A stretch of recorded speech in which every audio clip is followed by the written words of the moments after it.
ask a question, just to kind of build on some of your commentary about language being important, and the word choice that we use being important.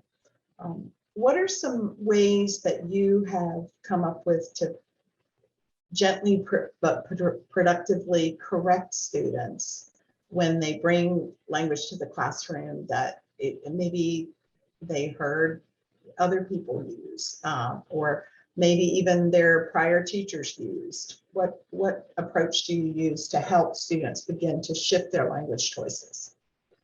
It's a great question. Thank you for that. So one of the things that I do very early on, I try not to get to that point if at all possible, because of how other students may react. I am very heavy-handed in the beginning, and literally on the board we'll put do's and don'ts. And I will list for them words that work well, that I want them to say Black people, that I don't want them, that people of color is okay if they're talking about broad, diverse groups, but if they're talking about Black people, be specific. You know, try not to, you know, I don't want students to feel like they can't say Black, right? Because in some ways, to say Black and to be specific is oftentimes read as taboo still. And that in that taboo-ness, there are all of these different spaces for, I don't know, difference to not really be used in the way that it should be. And so to say Black people, to say people of color and not colored people, to never say the blank, right? The Blacks is never a good idea, or you know, any group. And so I'm usually very heavy-handed. I tell them, you know, when we're reading historical texts, that you know, if it's within a quotation, unless it's the N-word, which I don't want them to say ever, and I tell them that, you know, I want, you know, for the sake of this class, we will say N-word.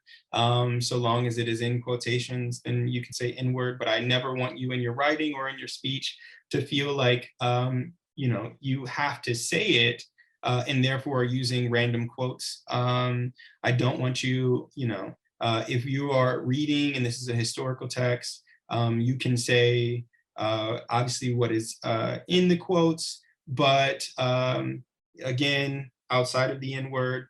But in your writing, you know, you don't need to find sways or spaces or adopt the language of that historical moment in your own writing. I don't want you to use Negro or colored people or anything like that.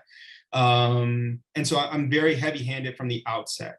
And if there are moments where something arises that I've not talked about, then I will gently intervene when I hear it in the classroom, so that students don't feel like they need to take up anything like that, because that's when things can tend to get unwieldy at times. Some great questions in the chat. One I want to pass along from Matt. What's a modern analogy, if there is one, for the white abolitionist lending credibility to a Black author in the preface? And would you view that as an acceptable form of allyship? That's a great question. That's a great question. And when we're thinking about allyship, or as Bettina Love wants us to say, co-conspirators, I think it is important to think about the ways that people with privilege and power can create space for other people. I think that there are ways that we can see that that happens in the slave narrative, with William Lloyd Garrison, with Lydia Marie Child. It is also important to know what maybe some of the pitfalls of that looks like, right? In that moment.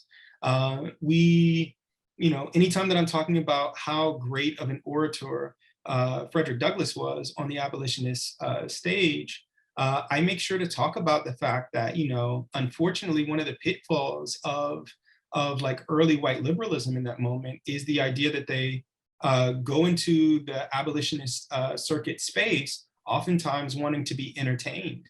And so folks asked Frederick Douglass if he would darken up his speech for the abolitionist stage, because he had such a command of the English language, and they felt like it wasn't convincing that he had been enslaved at any point, because he could speak so well, and that people were wanting him to be a little bit more entertaining in kind of nature in the way that he approached the stage. So for instance, Henry Box Brown, that some of us may know, right, who infamously or famously packaged himself up to freedom, right, put himself in a parcel and post marked it to the North.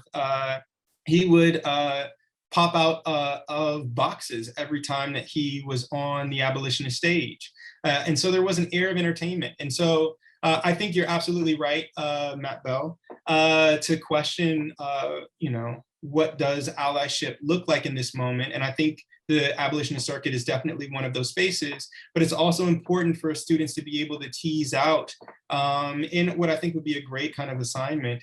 What does the break between William Lloyd Garrison and Frederick Douglass look like, right? Like, yes, there is allyship in that early part. How can we critique that in this particular moment? And to your question, are there still these ways that people are looking for, still feel that they need to lend that kind of voice for Black people? And are there ways that we still look for it ourselves and are kind of satisfied by it? But are there other ways that we can kind of look past that in this moment? I think is really important, and I think would make a great assignment. My big point in a lot, we'll get to a particular point when I'm teaching these subject matters, but I oftentimes am asking questions of students and want us to collectively kind of think about what the pros and cons of any given situation are, not necessarily render something a kind of yes or no, but allow us to kind of be in a gray space together and think about what all of the different variables of it are. Yeah. Another question in the chat asks for some favorite examples of Harlem Renaissance lit that you might recommend. Yes. So for Harlem Renaissance, it is so important to think about both what is happening in the moment. Obviously, Langston Hughes is a favorite. I think that there are, we don't probably read enough Nella Larson. I think there might be some excerpts of Quicksand that could be portable for middle school students. There's also County Cullen, a great poet during the Harlem Renaissance. I think that they would all be. W.E.B. Du Bois has this wonderful short story called On Being Crazy that I think would serve really well for middle school students.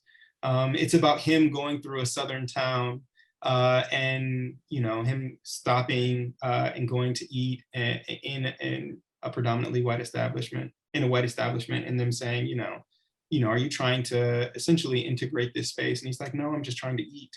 Then he goes to the movie theater and they ask him, why are you here? He's like, because I just want to watch a film. And then it all kind of ends with him walking out of the town, not liking his time there, and him walking by another kind of wayfarer, and then having this kind of conversation on the side of the road. And so it's a really great short story that I think would be great for middle school students. Obviously, Langston Hughes and thinking about the role of jazz in the Harlem Renaissance would be great, and the way that Langston Hughes is able to kind of recreate that sound and bebop. Letters, English class B, and there are a number of different poems that I think work really well for a middle school classroom. And leaning up toward high school, I see Mary Heath has shared that she's taught passing, Washington's passing in her AP Lit class. So kudos for that. Yes.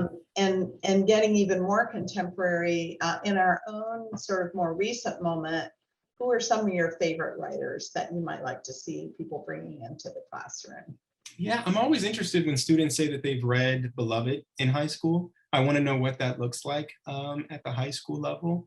But I think anytime you can read Morrison, you know, I'm so happy when students read African American literature in their high school classrooms. I think it would be interesting to read the autobiography of an ex-colored man in like an AP Lit classroom, one that's thinking about the role of lynching and passing in early 20th century texts. I think that there are a number, if we move more, I guess, to this contemporary moment, as the question was asked, there are a number of texts in the 70s and 80s that really pick up on Black women's writing. And that is so important. There are excerpts of maybe the Women of Brewster Place, Gloria Naylor, that I think I would definitely teach. There are excerpts of Ntisake Shange's For Colored Girls that I think would be really great in the high school classroom. You've got a number, we just read Nikki Giovanni in my class today.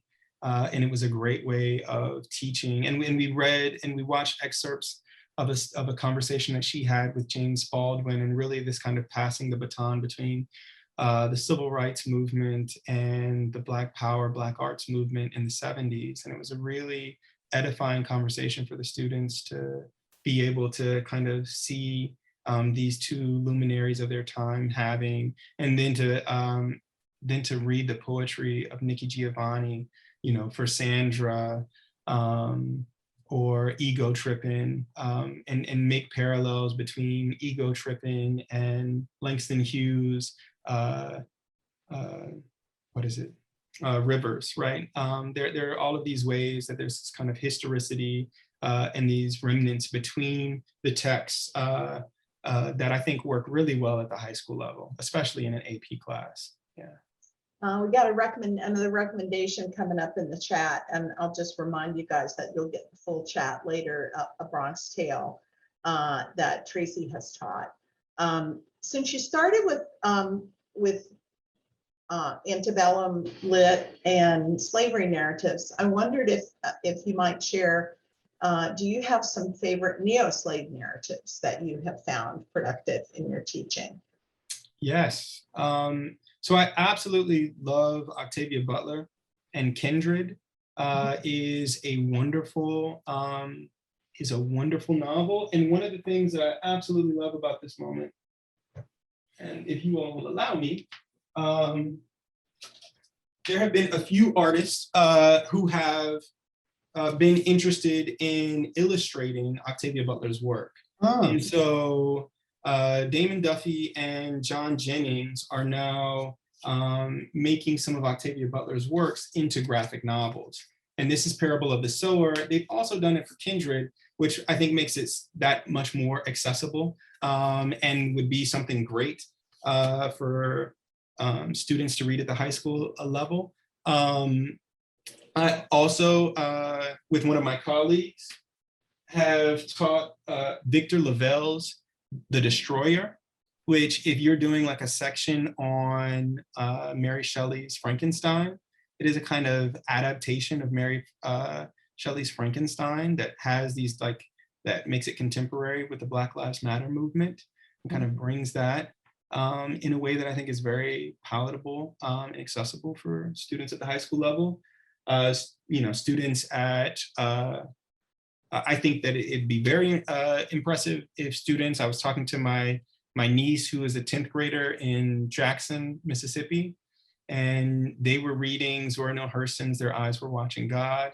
And we had a beautiful conversation about, the role of trees in the novel, and the protagonist, her various relationships and what it means for her to get free, and her early friendship and the way that the narrative is set up. And so there's really a kind of endless possibilities around what you can do with African American literature in the classroom. Yeah.